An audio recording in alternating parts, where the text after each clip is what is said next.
नमः संस्कृताय। संस्कृत ज्ञान चैनल में आप सभी का हार्दिक स्वागत है। मैं आपके लिए लेकर आई हूँ हिंदी पाठ्य पुस्तक कक्षा 11 की जो है उसका सदाचारोपदेशः पाठ, जो कि संस्कृत खंड से लिया गया है। और इस पाठ का अर्थ है सदाचार का उपदेश। सदाचार यानी अच्छे आचरण का उपदेश। आप सब यदि अच्छा आचरण करते हैं तो निश्चित ही समाज में आपका नाम रोशन होता है, आपके माता पिता खुश होते हैं, आप देश और समाज का भला करने वाले भी होते हैं। तो पढ़ते हैं इसका श्लोक। कुछ मंत्र भी हैं तो उन मंत्रों का भी ध्यान करेंगे। पहला श्लोक, इसको कुछ लोग श्लोक भी कहते हैं, कुछ मंत्र भी कहते हैं, क्योंकि ये हमारे वेद मंत्रों में मिलता है। जो वैदिक हमारे मंत्र हैं जो हमें प्रेरणा देते हैं कि हम सब सभी काम सामूहिक रूप से एकता के साथ सामंजस्य स्थापित करते हुए करें। तो पहला मंत्र इस प्रकार से है, लिखा हुआ है संगच्छध्वं संवदध्वं संवो मनांसि जानताम् देवाभागं यथा पूर्वे संजनानामुपासते संजनानामुपासते। अर्थात कहा गया संगच्छ ध्वम। संगच्छ ध्वम का तात्पर्य क्या है? सम, गच्छ और ध्वम। सम माने साथ साथ, गच्छ माने चले, है ना। गच्छत ध्वम ये आपका आत्मनेपद का रूप बनता है। तो सम गच्छत ध्वम का मतलब साथ साथ चलो। संवद ध्वम, वद धातु बोलने के लिए, और संबद्ध ध्वम का मतलब साथ साथ बोलो, साथ साथ बोलो। और क्या करो? सम वो मनांसी जानता, वो माने और, है ना, वो माने और, सम मनांसी जानता, और साथ साथ ही। मनांसी माने मनों को क्या करें? साथ साथ एक दूसरे के मनों में एकता स्थापित करें और एक दूसरे के मनों को भी साथ साथ जानें।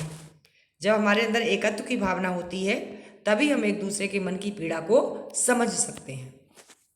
और आगे कहा यथा माने जैसे, यथा माने जैसे, पूर्वे माने पूर्व में अर्थात पहले, देवा, देवा का मतलब देवता, संजनानाम यानी कि देवता लोग ज्ञान पूर्वक क्या करते थे? भागम, अपने अपने भाग को जानते हुए क्या करते थे? उपासते, उपासना करते थे। अर्थात हर एक देवता अपने अपने भाग को, अपने अपने हिस्से के कार्य को जानता था और इस प्रकार से वह काम करता था, और इस प्रकार से प्रकृति जो है वो सुचारू रूप से चला करती थी, कार्य सबके अपने आप हो जाते थे। तो कहने का तात्पर्य यह है कि हम सब भी साथ साथ चलें, साथ साथ बोलें एवं एक दूसरे के मनों को एक साथ जानें, अर्थात एकता स्थापित करें, एकत्व की भावना हमारे अंदर रहे। कैसे? जैसे पहले देवता लोग ज्ञान पूर्वक अपने अपने भाग को जानते हुए उपासना करते थे। अपना अपना भाग क्या है? वायु का काम बहना है, अग्नि का काम जलना है ना, और प्रकृति का काम ऑक्सीजन देना है, जो पेड़ पौधे हैं। तो सभी लोग अपने अपने काम को करते थे। हम पेड़ों को भी देवता मानते हैं, ऋग्वेद में तो प्रकृति की ही पूजा की गई है, और सभी लोग अपने अपने कार्य करते थे। इसी प्रकार से यदि हम सब भी अपने अपने कार्य को करेंगे तो निश्चित ही समाज बहुत अच्छा होगा और एकता स्थापित होगी।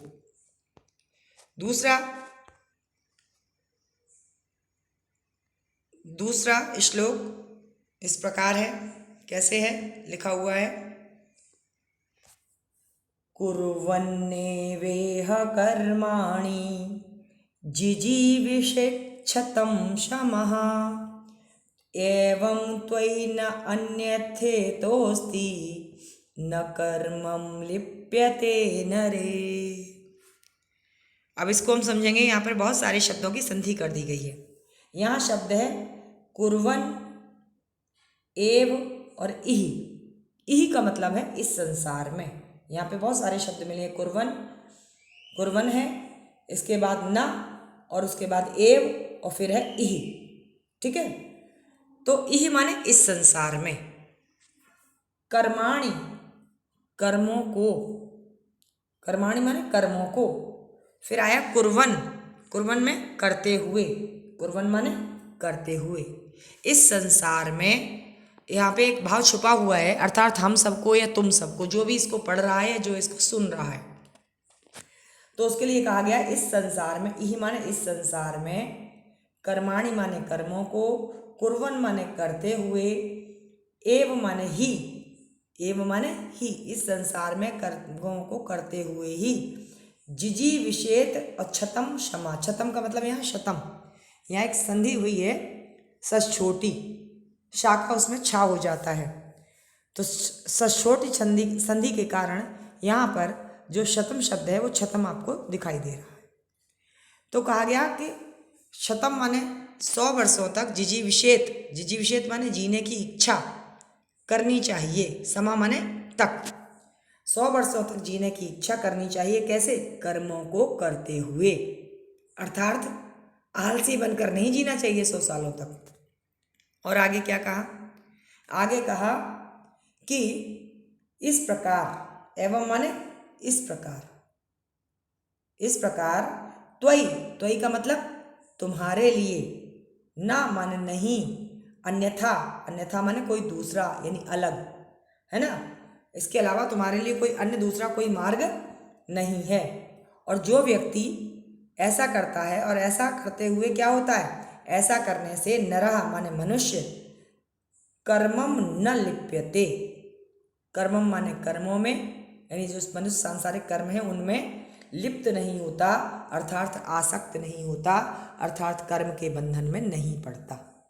जब आप कर्मों को करते हुए कार्य करते हैं और 100 वर्षों तक जीने की इच्छा करते हैं, तो निश्चित ही आप कर्मों के बंधन में नहीं बंधते। आशा है समझ में आ गया होगा कि कर्मों को करते ही हमें 100 वर्षों तक जीने की इच्छा करनी है, अकर्मण्य रहते हुए नहीं।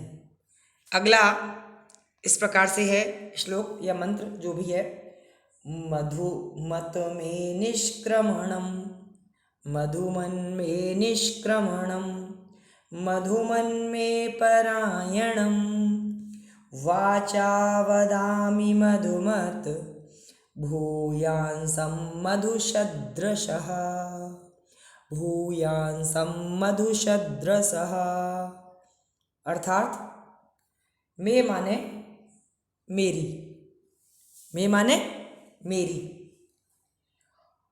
और कहा निष्क्रमणम, निष्क्रमणम का मतलब क्या होता है? निष्क्रमणम का मतलब प्रवृत्ति और निवृत्ति, 2 शब्द होते हैं, एक होता है परायण और एक होता है निष्क्रमण, है ना। तो इनका निष्क्रमणम का मतलब होता है निवृत्ति, अर्थात संबंध विच्छेद। किसी से भी अगर हमारा कोई संबंध है और किसी कारण से हम उससे निवृत्ति कर रहे हैं, संबंध तोड़ रहे हैं, तो वो कैसा हो?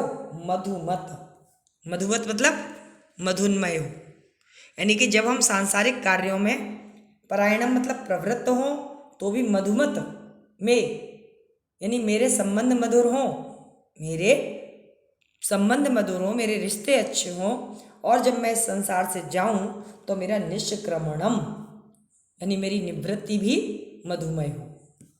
और आगे क्या कहा? वाचा वदामि मधुमत, वाचा माने वाणी, है ना, मधुमत माने मधुरता पूर्ण, मधुरता से युक्त, मिठास से युक्त, वदामि माने बोलूं, यानी मेरी जो वाणी हो वो मधुरता पूर्वक वाणी हो, मीठा बोलूं, किसी से कड़वे वचन न बोलूं।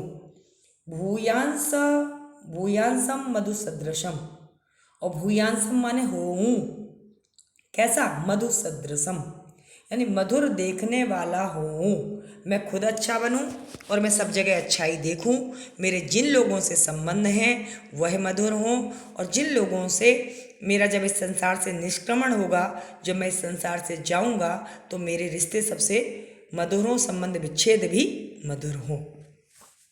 आशा है समझ में आया होगा।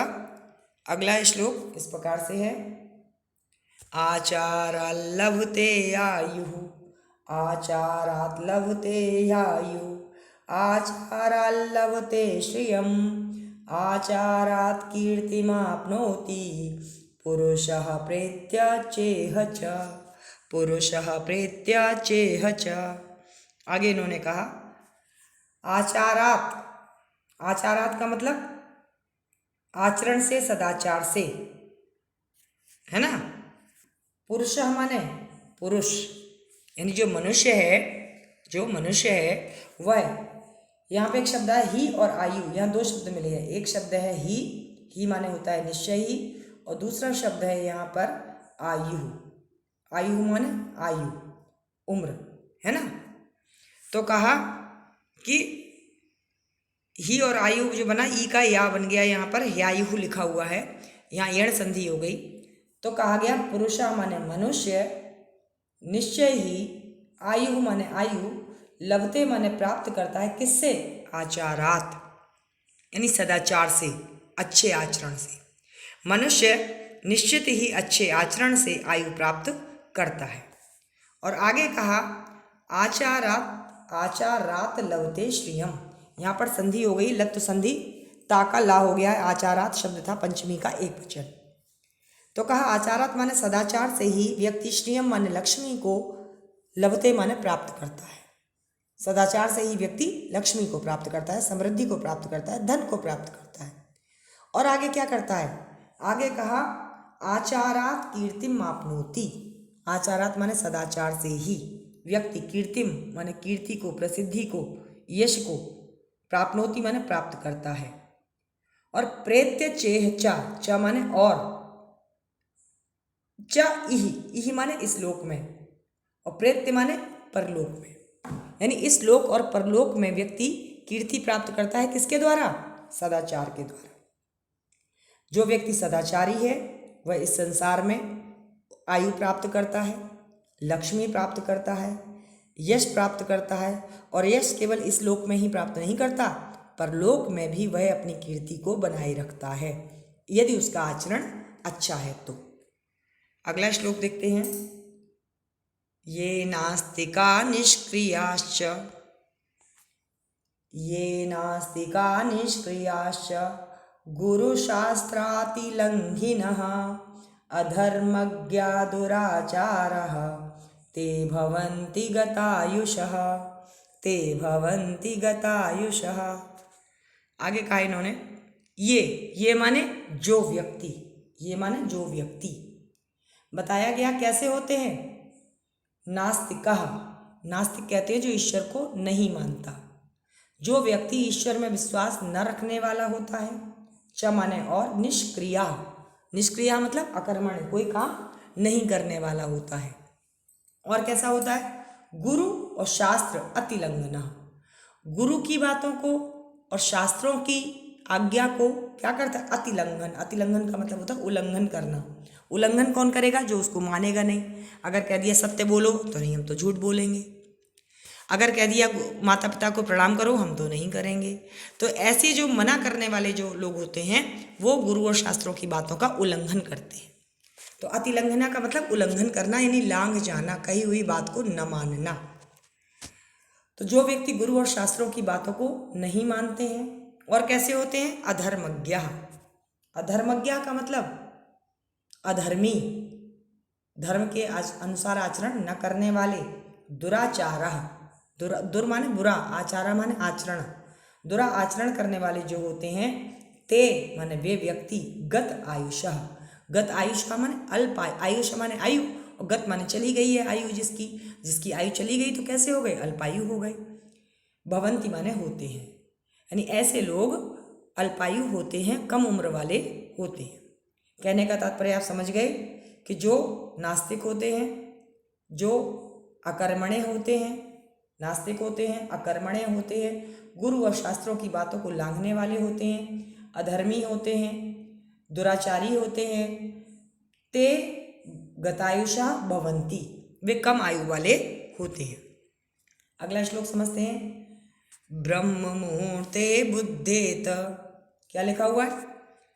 ब्राह्मे मुहूर्ते बुद्धेत धर्मार्थौ चानुचिन्तयेत् उत्थाय आचम्य तिष्ठेत पूर्वां संध्यां कृतांजलिः। पूर्वां संध्यां कृतांजलिः। बताया इन्होंने हमें करना क्या क्या चाहिए। कहा ब्राह्मे मुहूर्ते बुद्धेत। ब्राह्मे मुहूर्ते मतलब ब्रह्म मुहूर्त में, बुद्धेत माने जागना चाहिए। धर्मार्थौ च अनुचिंतयेत, और च माने और, धर्मार्थौ मतलब धर्म और अर्थ का, अनुचिंतयेत का मतलब होता है चिंतन करना चाहिए, सोचना चाहिए। और उत्थाय, उत्थाय माने उठकर, आचम्य माने आचमन करके, तिष्ठेत माने बैठ जाना चाहिए। कैसे? कृतांजलि, कृतांजलि का मतलब होता, अंजलि कहते हैं दोनों हाथों को जोड़कर जब हम प्रणाम करते हैं। तो कहा हाथ जोड़कर, पूर्वाम संध्याम तिष्ठेत। पूर्वाम संध्याम का मतलब प्रातः काल की संध्या हेतु बैठना चाहिए। 3 समय लोग पूजा करते हैं, जब सुबह के समय उठते हैं तब, दोपहर के समय और सायंकाल के समय। उनको त्रिसंध्या कहते हैं। त्रिसंध्या का मतलब 3 बार भगवान की पूजा करनी चाहिए, जिससे समय दोनों बेलाएं मिल रही होती हैं। यानी ब्रह्म मुहूर्त का समय और दोपहर का समय और सायंकाल का समय। तो बताया आपको कि आप क्या क्या करना चाहिए। आपको ब्रह्म मुहूर्त में उठना चाहिए, धर्म और अर्थ का चिंतन करना चाहिए, उठ करके आचमन करना चाहिए और हाथ जोड़कर सुबह की पूजा के लिए तिष्ठेत माने बैठना चाहिए। इतना काम आपको सुबह सुबह करना चाहिए। अगर आप नहीं करते हैं तो करने की आदत डाल लीजिए, क्योंकि ये अच्छे कार्य हैं, ये सदाचार हैं, इनसे आप दुराचारी नहीं बनेंगे। अगला श्लोक है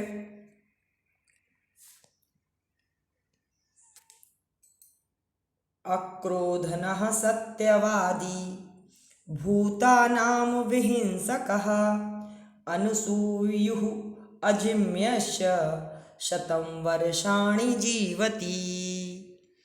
अब इस श्लोक में इन्होंने बताया, एक तो बताया कम आयु वाले कौन कौन से लोग होते हैं, और सुबह करना क्या चाहिए, और जो करोगे उसका फल क्या मिलेगा, और कैसे व्यक्ति 100 वर्षों तक जीते हैं।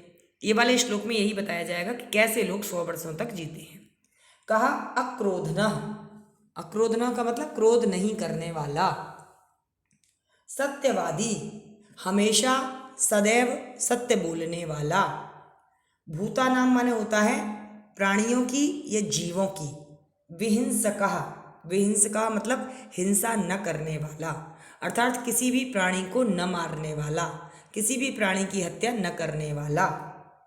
अनसूयुः, अनसूयुः कहते हैं कि दूसरों के गुणों में दोष न निकालने वाला। अनसूय, अनसूय मतलब दूसरों के अच्छे कार्यों में या गुणों में दोष न निकालने वाला। अजिम्यश्च, अजिम्यश्च कहते हैं कुटिलता रहित व्यक्ति। शतम वर्षाणि जीवति, 100 वर्षों तक जीवित रहता है।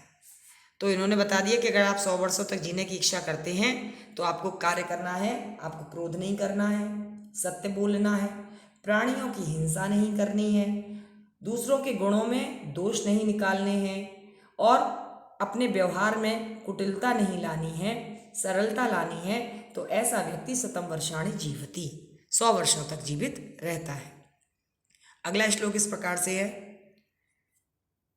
अकीर्ति ही अकीर्तिम विनयो हन्ति। क्या है? अकीर्तिम विनयो हन्ति, हन्ति अनर्थम पराक्रमः, हन्ति नित्यं क्षमा क्रोधम, आचारो हन्ति अलक्षणम, आचारो हन्ति अलक्षणम। अर्थात क्या क्या चीज़ों से क्या क्या चीज़ें नष्ट होती हैं बताया इन्होंने। विनयो माने विनम्रता से, है ना, विनम्रता से सदैव क्या होता है? अकीर्तिम हन्ति, विनम्रता से सदैव अपयश का नाश होता है। अर्थात यदि आप विनयी हैं, विनम्र हैं, सज्जनता है आपके अंदर, आप उद्दंड नहीं हैं, आप बातों का जवाब नहीं देते हैं, तो इससे आपके अपयश का नाश होता है। अपयश का नाश होगा तो जाहिर सी बात है आपका यश फैलेगा। कब? जब आप विनम्र होंगे तब। हन्ति अनर्थ पराक्रम, पराक्रम, पराक्रम मतलब शौर्य, ताकत, शक्ति, शक्ति जो है वो किसको नष्ट करती है? अनर्थम, अनर्थम मतलब अनर्थ को, यदि आपके साथ कुछ बुरा होने वाला है और आप ताकतवर हैं तो निश्चित ही आप जीत जाएंगे। तो पराक्रम यानी शक्ति जो है वो अनर्थम हंति, अनर्थ को नष्ट करती है। और कहा क्षमा नित्यम हंति क्रोधम, क्षमा नित्यम हंति क्रोधम, अर्थात क्षमा करना, अगर आप किसी को माफ कर देते हैं, क्षमा करने से क्या होता है, क्रोधम हंति, क्रोध का नाश करता है। अगर आप लोगों को माफ कर देंगे, कोई आपसे गुस्सा है, आपने कभी माफ कर दिया, अब माफ कर दोगे तो जाहिर सी बात लड़ाई नहीं बढ़ेगी, क्रोध नहीं बढ़ेगा, तो क्रोध का नाश करता है। और कहा आचारो हंति अलक्षणम, आचारो मतलब सदाचार, और नित्यम माने प्रतिदिन, प्रतिदिन सदाचार जो है वो आपके दुर्गुणों का, अलक्षण मतलब दुर्गुणों का क्या करता है, नाश करता है। तो दुर्गुणों का नाश कौन करता है, सदाचार। तो सदाचारी बनिएगा, यही आपका ये पाठ भी है, सदाचार उपदेश। आगे कहा गया अभिवादनशीलस्य नित्यं वृद्धोऽपि सेविनः चत्वारि तस्य वर्धन्ते आयुर्वेद्या यशो बलम, आयुर्वेद्या यशो बलम। इन्होंने बताया कि अभिवादनशीलस्य यानी अभिवादन करने की आदत वाला व्यक्ति जो होता है वह, जो अभिवादन का मतलब क्या होता है, प्रणाम करना, नमस्कार करना, पैर छूना, ये सब अभिवादन है ना। अभिवादन करने वाले की आदत वाला व्यक्ति नित्यम, नित्यम मतलब प्रतिदिन, वृद्ध उपसेविना, वृद्ध मतलब बुजुर्गों की, सेविना माने सेवा करने वाला, जो व्यक्ति अपने से बड़ों को प्रणाम करे, अभिवादन करे और प्रतिदिन बुजुर्गों की सेवा करता है, ऐसे व्यक्ति की क्या होती है, सेवा करने वाले की आयु माने आयु, विद्या माने विद्या, यश माने यश और बलम माने बल। आयु गिन लीजिएगा हाथों पर, आयु, विद्या, यश और बल, चत्वारि तस्य वर्धन्ते, ये चत्वारि माने चार चीजें, तस्य माने उस व्यक्ति की, वर्धन्ते माने बढ़ती हैं, अर्थात ये चार चीजें वृद्धि को प्राप्त करती हैं। कौन सी चार चीजें, आयु, विद्या, यश और बल। ये कब कब ऐसा होगा, जब आप अपने से बड़ों को प्रणाम करेंगे, प्रतिदिन बुजुर्गों की सेवा करेंगे, तो बुजुर्ग लोग जो आपको आशीर्वाद देंगे वो आशीर्वाद से आपकी आयु बढ़ेगी। बुजुर्ग कहेंगे विद्यावान भव, उससे आपकी विद्या बढ़ेगी। जब बुजुर्ग कहेंगे ये बच्चा बहुत अच्छा है, प्रतिदिन प्रणाम करके जाता है, तो निश्चित ही आपका यश भी बढ़ेगा। और जब आप ये सारे सदाचार पूर्वक कार्य करेंगे तो आपके अंदर बल, तेज, शक्ति स्वतः आ जाएगी। तो ऐसे व्यक्ति की ये चार चीज़ें बढ़ जाती हैं जो अपने से बड़ों को प्रणाम करते हैं। आगे का श्लोक है वृत्तम यत्नेन संरक्षेत, क्या लिखा हुआ है, वृत्तम यत्नेन संरक्षेत वित्तम आयाति याति च अक्षीणो वित्ततः क्षीणो वृत्ततस्तु हतो हतः, वृत्ततस्तु हतो हतः। आगे इन्होंने कहा, क्या कहा, वृत्तम यत्नेन संरक्षेत, वृत्तम यत्नेन संरक्षेत वित्तम आयाति याति च अक्षीणो वित्ततः क्षीणो वृत्ततस्तु हतो हतः। अर्थात वृत्तम, वृत्तम माने आचरण या चरित्र, यत्नेन यत्न पूर्वक, संरक्षेत माने रक्षा करनी चाहिए, आचरण की और चरित्र की यत्न पूर्वक रक्षा करनी चाहिए। वित्तम माने धन, आयाति माने आता है, च माने और, याति माने चला जाता है। धन तो आता है और चला जाता है। वित्ततः, वित्ततः माने धन से, क्षीण माने क्षीण हुआ व्यक्ति, धन से हीन हुआ व्यक्ति, अक्षीणो, अक्षीणों का मतलब नष्ट नहीं होता, यानी अगर आपके पास में धन नष्ट हो जाएगा तो आपका कुछ भी नष्ट नहीं होगा। वृत्ततस्तु हतो हतः, लेकिन वृत्ततस्तु यानी जो व्यक्ति चरित्र से नष्ट हुआ, जो व्यक्ति आचरण से नष्ट हुआ, जो व्यक्ति दुराचारी बन गया, ऐसा व्यक्ति हतो हतः, हतो हतः का मतलब है मरे हुए व्यक्ति के समान होता है। अतः आपको अपने चरित्र को बेहतर बनाने पर प्रयास करना चाहिए, क्योंकि ये पाठ का नाम भी सदाचारो उपदेश है, अच्छे आचरण का उपदेश। और अगर आपका आचरण खराब है, आपका चरित्र खराब है, तो निश्चित ही आप अच्छे कहलाने योग्य तो नहीं है।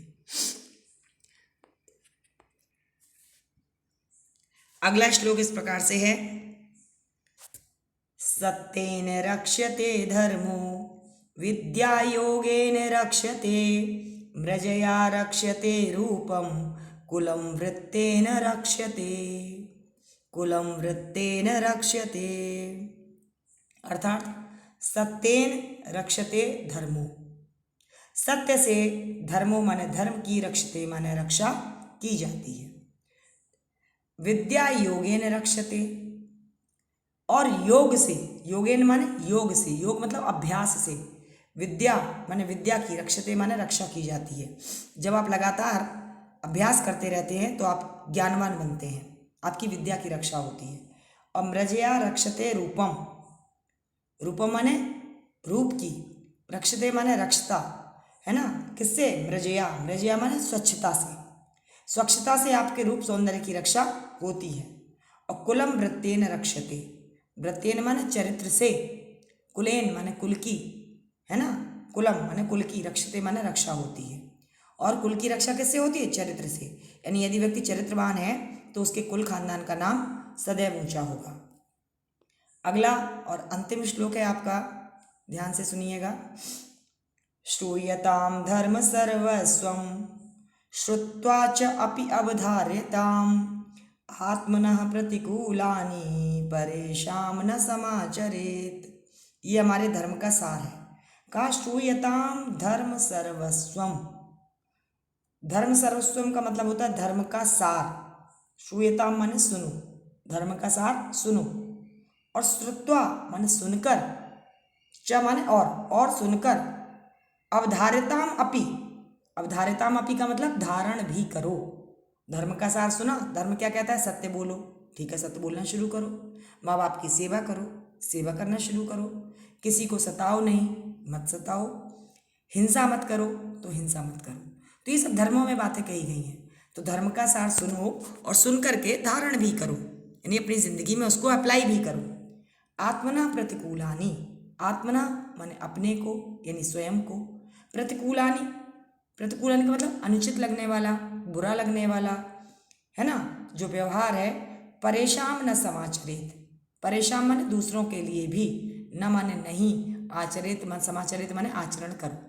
मतलब जो व्यवहार आपको अपने लिए पसंद नहीं है, ऐसा व्यवहार आप दूसरों के लिए भी न करें। मान के चलिए आपको किसी ने गाली दे दी, आपको नहीं अच्छा लगा, आपने गुस्से में उसे भी दे दी तो उसको भी तो नहीं अच्छा लगा, ठीक है। टिट फॉर टैट चीज़ें हर जगह लागू नहीं होती। कुछ जगह हमें अपने धर्म का पालन भी करना चाहिए और बेहतर बनने की तलाश करनी चाहिए। आशा है आपको ये वीडियो समझ में आ गया होगा। मिलेंगे अगले वीडियो में किसी नए टॉपिक के साथ। तब तक के लिए नमः संस्कृताय। यदि आपको श्लोकों के अर्थ अच्छे से समझ में आए हों तो कृपया लाइक, शेयर और सब्सक्राइब अवश्य करें। नमः संस्कृताय।